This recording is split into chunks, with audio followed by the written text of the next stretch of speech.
Professor H D Charan, vice chancellor Bikaner technical university. Charan sir भी हमारे साथ में हैं।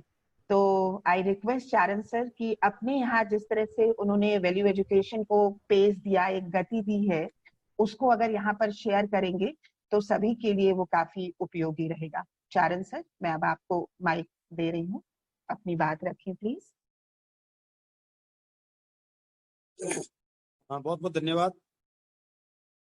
मेरी आवाज आ रही है ना? जी सर, बढ़िया से आ रही है।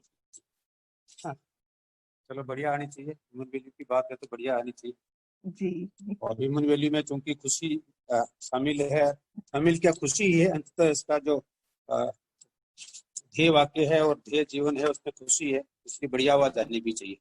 जी बिल्कुल और ठीक हम बात। समझते हैं कि इससे निकलने वाले हर व्यक्ति की आवाज इतनी बढ़िया आनी चाहिए, हमारे सब शिक्षकों की आवाज इतनी ही बढ़िया आनी चाहिए और उनके माध्यम से उनके संपर्क में आने वाले हर विद्यार्थी की आवाज भी इतनी ही बढ़िया आनी चाहिए ताकि संपूर्ण समाज की आवाज हर जगह खुशी की आवाज है। सर्वप्रथम आदरणीय रंजीत सरोड़ा जी को मैं सादर प्रणाम करता हूँ और इसमें उपस्थित professor P R Shastri, honourable vice chancellor doctor Bhimrao Ambedkar university, pro vice chancellor of Mumbai university Ravindra Kulkarni ji और मेरे सभी सम्मानीय शिक्षक साथी।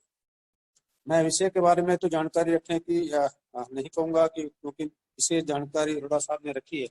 मैं तो सिंपली इतनी सी बात कहूँगा जो मैंने अनुभव किया है और अपनी यूनिवर्सिटी में लागू किया है, यानी जो प्रैक्टिस में किया है उतना ही बताना चाहूँगा। जैसा आप सब जानते हैं कि वैल्यू एजुकेशन का कोर्स अब AICTE ने अपने मॉडल करिकुलम में ला दिया है, तो अब व्यवस्था एकदम आसान हो गई। मुझे इसके पहले का अनुभव भी है, जब ये कोर्स AICTE के मॉडल करिकुलम में नहीं था तो लागू करना कितना मुश्किल होता है वो आप अब मेरा जी जानता है।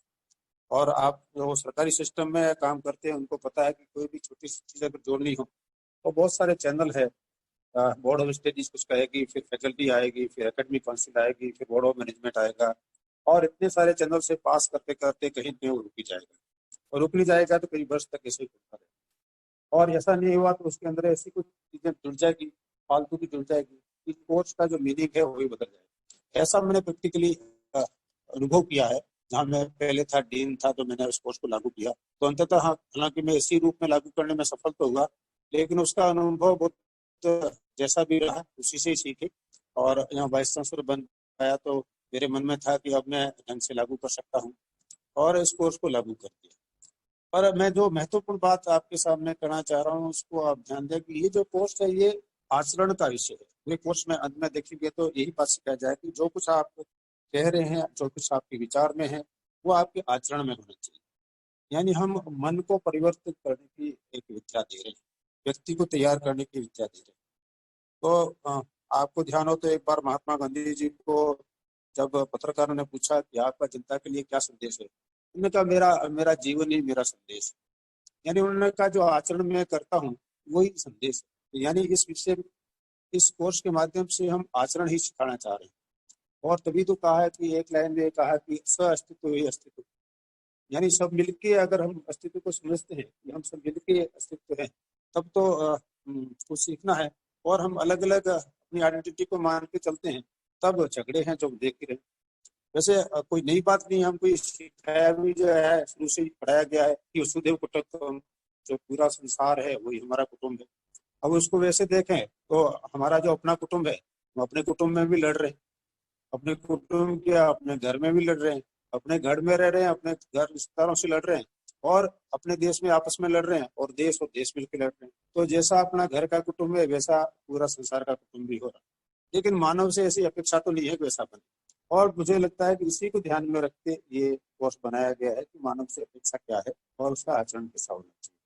चलो इसके विस्तार में नहीं जाते। मैं जब यहाँ यूनिवर्सिटी में आया और मैंने कोर्स लागू करने का विचार किया तो मुझे ध्यान में आया कि जब आचरण का विषय है और मुझे अगर इस कोर्स के बारे में जानकारी नहीं होगी और मैंने लागू कर दिया और मैंने टीचर्स को कहा कि आप जाइए इस कोर्स को पहले कोर्स करके आइए, 8 दिन होते पढ़ाइए, तो कभी भी कोई भी मेरे को सामने क्वेश्चन भी कर सकता है लेकिन पीछे तो हजारों लोग कह सकते हैं पहले खुद तो करके आ जाए। और अपने तो कहते हैं कि हर आदमी स्वर्ग में जाना चाहता है लेकिन मरना कोई भी नहीं चाहता, तो स्वर्ग तो मरने के बाद ही मिलता है। तो स्वर्ग देखना है तो मरना पड़ता है। तो मैंने इस विषय को समझा और मैं सबसे पहले IIT कानपुर में 8 दिन का कोर्स करने गया। मेरे डीन प्रिंसिपल को भी साथ ले गया और उस 8 दिन को कोर्स करके आया। तो इस बारे में जानकारी और विस्तार से हो पाई, हालांकि मेरे को पहले से कुछ जानकारी तो थी। और उसके बाद सबसे दूसरा जो महत्वपूर्ण काम जो आप सब ध्यान में दें, कोर्स को आप लागू करने से पहले उसकी तैयारी अगर न हो तो कोर्स को निश्चित रूप से लागू न करें। ये मेरा अपना व्यक्तिगत अनुभव के आधार पर कहता हूँ। अगर तैयारी के अलावा कोर्स को लागू कर दिया तो इस कोर्स का जो मीनिंग है वो पूरा मीनिंग भी बदल सकता है। मैंने ऐसा देखा है, मैंने विद्यार्थियों से संपर्क में आए कुछ कॉलेजेस जिनमें पढ़ाने वाले टीचर नहीं था और हमारे मिलने वाले थे। उनसे मैं पूछा बेटा कोर्स ये हमने इंट्रोड्यूस किया, बाद में कैसा चल रहा है? उसने कहा अंकल इसमें क्या है, 4 बार हारमोनी हारमोनी हारमोनी बोलना है, ये हो गया कोर्स। तो ये इम्प्रेशन है कि अगर पढ़ाने वाले को कोर्स से निकला नहीं हो और उसके बारे में समझ नहीं हो, उसके व्यवहार में नहीं है, तो ऐसा कोर्स भी हो सकता है। इसलिए सबसे पहले ये जरूरी है कि जो पढ़ाने वाले टीचर है वो कम से कम मिनिमम 8 दिन के कोर्स से निकले और इस कोर्स को उसके बाद ही लागू। अब आप जो भी एडमिनिस्ट्रेशन में वो देखते हो कि एडमिनिस्ट्रेशन का ज्यादा समय लोगों के आपस के झगड़े निपटाने में जाता है। आप देख सकते हैं को HOD है तो फैकल्टी उसके अंडर में जितनी है उनके झगड़े कैसे निपटा सकता है, प्रिंसिपल है तो कॉलेज के कैसे निपटा, और वाइस चांसलर है तो पूरी यूनिवर्सिटी के जो झगड़े हैं उसको कैसे निपटा सकता है। आप अपने जीवन में भी कई बार अनुभव किया होगा, कोई किसी चीज के लिए कोई कमेटी बनती है, इवन एकेडमिक मामलों में भी कमेटी बनती है। एक व्यक्ति कहेगा मैं फलां व्यक्ति के साथ तो काम नहीं करूँ, और अगर रेफरी लिया उसने कितनी भी अच्छी बात कह दी वो उसका विरोध ही करेगा, और ये स्थिति दूसरे के साथ भी ऐसी हमारी स्थिति है। ऐसी स्थिति को ध्यान में रख के मैं ये महसूस किया कि सबसे पहले टीचर्स का वर्कशॉप कराया जाए। और मेरे पास एक कॉन्स्टेंट कॉलेज है, अब वो 100% टीचर्स ने उसको वर्कशॉप कर लिया है, और मेरी पूरी यूनिवर्सिटी को देखूं तो लगभग 25% टीचर्स ने इसका वर्कशॉप कर लिया है। उनके जितने भी प्रिंसिपल डीन डायरेक्टर है उन्होंने भी वर्कशॉप कर लिया है, और रिसेंटली उनके जो मैनेजिंग डायरेक्टर है यानी ओनर है, चेयरपर्सन है, उनका भी वर्कशॉप मैंने करवा दिया है। यानी माहौल एकदम इस विषय को समझने का बन गया है, और समझने के बाद इतना लोगों को सहज लगता है कि हाँ इसे तो जाना ही चाहिए, और यही वजह है कि यूनिवर्सिटी 2 साल में काफी अच्छा कर पाई है। हाँ, इसी को ध्यान में मैं छोटा सा उदाहरण आपके सामने रखूं कि एक बार एक फैकल्टी आया कि मुझे बीकानेर चूंकि आधे राजस्थान को कवर करता, बीकानेर से जयपुर जाना किसी कॉन्फ्रेंस में, और जहाँ जाना था वो यूनिवर्सिटी जयपुर शहर से 30 किलोमीटर दूर थी। मैंने उसको अलाउ कर दिया, सरकारी सिस्टम में उसको जो भी TAD मिलना था वो मिलेगा। थोड़ी देर में उसी डिपार्टमेंट का दूसरा फैकल्टी आया कि सर मुझे उस कॉन्फ्रेंस में जाना है, मैंने उसको भी अलाउ कर दिया।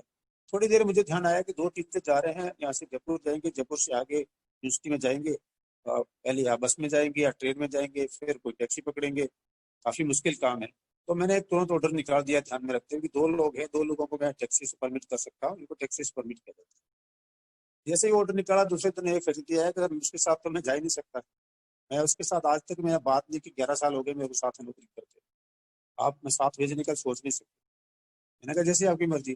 थोड़े दिन पे दूसरा टीचर भी आया कि मैं इसके साथ नहीं जा सकता, और आप देखिए अंततः जो 11 साल से एक ही डिपार्टमेंट में नौकरी करते हैं, बिना ट्रांसफर की नौकरी आगे पता नहीं कितने साल करेंगे, वो एक साथ नहीं गए, और दोनों अलग अलग बस से गया, बस से वापस।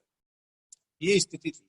और आज मैं देखता हूँ कि सभी लोग आराम से साथ बैठ के बात करते हैं, साथ बैठ के काम करते हैं, कोई भी जो काम है देते हैं, कोई ये नहीं कहता कि मैं इसके साथ काम नहीं करता, उसके साथ नहीं काम करता। और काम को कहने के बाद मुझे परस्यू नहीं करना पड़ता है, जितना टाइम देते हैं उतने, जैसे जिसकी समझ है उतना करके ले आता है। अगर मुझे ठीक नहीं लगता तो थोड़ा और टाइम देता हूँ, किसी और का टेस्ट करता हूँ। बहुत ही अच्छा माहौल है और अच्छी तरह से सब लोग काम कर रहे हैं। और भी ऐसे बहुत सारे उदाहरण मेरे को मैंने देखने में आए कि एकदम परिवर्तन है लोगों की समझ में, व्यवहार। और इस कोर्स का उद्देश्य यही है कि आचरण में परिवर्तन कैसे आ सकता है, और टीचर के आचरण से ही विद्यार्थी सीखता है। घर में माता पिता के आचरण से सीखता है, और बाहर आके टीचर के आचरण से सीखता है। आप घर में एग्जाम्पल लेके देख सकते हैं, घर में भाई बहन को, आप आपस में भाइयों को माँ बाप भी सिखाते हैं कि बेटे संबंध पूर्वक रहो, मिल बांट के खाओ, प्यार से रहो। और वही बच्चे जब माता पिता को देखते हैं कि वो अपने भाई बहन से लड़ रहे हैं, आपस में भी लड़ रहे हैं, अपने माता पिता से भी लड़ रहे हैं, तब उनको लगता है कि बोलना कुछ और होता है, करना कुछ और होता है। वो जब आचरण में और बात में फर्क देखता है तो उसको लगता है कि सब दुनिया ऐसी है, बोलो कुछ करो कुछ। यही लगा कि टीचर्स का वर्कशॉप होना जरूरी है, सबसे पहले उसके आचरण परिवर्तन होना जरूरी है। तो मेरा अनुरोध है वाइस चांसलर महोदय से और सभी लोगों से कि जब भी लागू करें उससे पहले टीचर्स की जरूर तैयारी करते हैं, नहीं तो कोर्स में जाके हो सकता है। और इसी की वजह से मैं ये और जानकारी आपके सामने रखना चाहूंगा कि मेरी यूनिवर्सिटी एफिलिएटिव यूनिवर्सिटी है, आधे राजस्थान को कवर करती है। उसमें मेरे अंडर में आने वाले जितने भी कोर्स है, engineering, BTech, MTech, MBA, MCA, hotel management, bachelor of design, architect, इन सब में इस कोर्स को मैंडेटरीली पढ़ना है। जैसे मैथमेटिक्स पढ़नी होती है वैसे इसको पढ़ना। तो मेरी देश की यूनिवर्सिटी में पहली यूनिवर्सिटी है जिसमें सारे कोर्सेज में एक वैल्यू एजुकेशन का कोर्स पढ़ाया जाता है। फिर एक कदम इससे आगे बढ़ के मेरी फैकल्टी ने किया कि उन्होंने इस हायर लेवल का भी कोई 40 के लोगों ने हायर लेवल का कोर्स किया हुआ, रिफ्रेशर कोर्स किया हुआ। रिफ्रेशर कोर्स वो होता है कि उस कोर्स को करने के बाद वो टीचर्स को ट्रेन कर सकता है, रिसोर्स पर्सन के रूप में काम कर सकता है। उन 40 लोगों के मन में आया कोविड के समय सभी लोग परेशान है, कुछ न कुछ परेशानी में है, पूरा देश परेशानी में, संसारी परेशानी में, बच्चे ज्यादा परेशानी है। तो बच्चों के लिए हमको ऑनलाइन वर्कशॉप करना, जैसे वर्कशॉप में आज आप आए हैं वैसा वैसा 5 दिन का वर्कशॉप उन्होंने डिजाइन किया और बच्चों को उसके लिए इन्वाइट किया। कोई 250 बच्चों ने रजिस्टर किया। 5 दिन तक विषय को उन्होंने तर्कपूर्ण तरीके से समझाया। 5वें दिन सभी बच्चों के फीडबैक लिए, मैंने भी सभी बच्चों के फीडबैक सुने। उस फीडबैक के बाद पता लगा कि बच्चों ने कहा कि ये कोर्स वर्कशॉप से निकलने के बाद जितना समझ में आता है जितना शायद क्लास में भी नहीं आता। और इतना उत्साह था बच्चों में जान इस कोर्स को समझ के।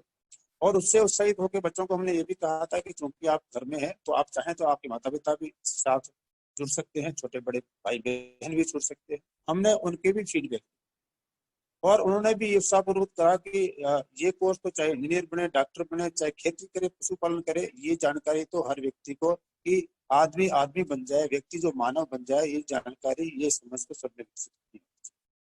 और उससे उत्साहित होकर उस टीम ने ऐसा काम किया कि अब तक 3500 बच्चों का वर्कशॉप करा। मैं समझता हूँ कि it was next to impossible, करा नहीं सकते। एवरीडे 8-10 घंटे की तैयारी करते हैं। वर्कशॉप में जाने से पहले, लेक्चर डिलीवर करने से पहले आपस में बैठ के चर्चा करते हैं। एक व्यक्ति करता है, सब लोग उसको सुनते हैं, क्वेश्चन पूछते हैं, तैयारी करते हैं। इतनी तैयारी के बाद जाके उन्होंने अपना काम किया।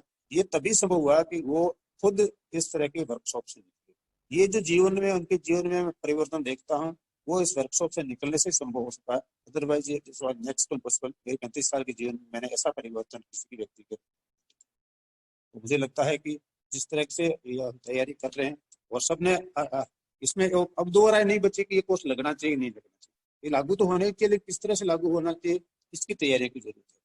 क्योंकि मेरा जो उद्देश्य है, ज्यादा हिंदी भाषी लोग आते हैं और मैंने महसूस किया कि ये विषय सिर्फ कोई एग्जाम पास करने का नहीं है, ये तो दिमाग से दिल तक जाने का है, दिल से उसके व्यवहार तक जाने का है।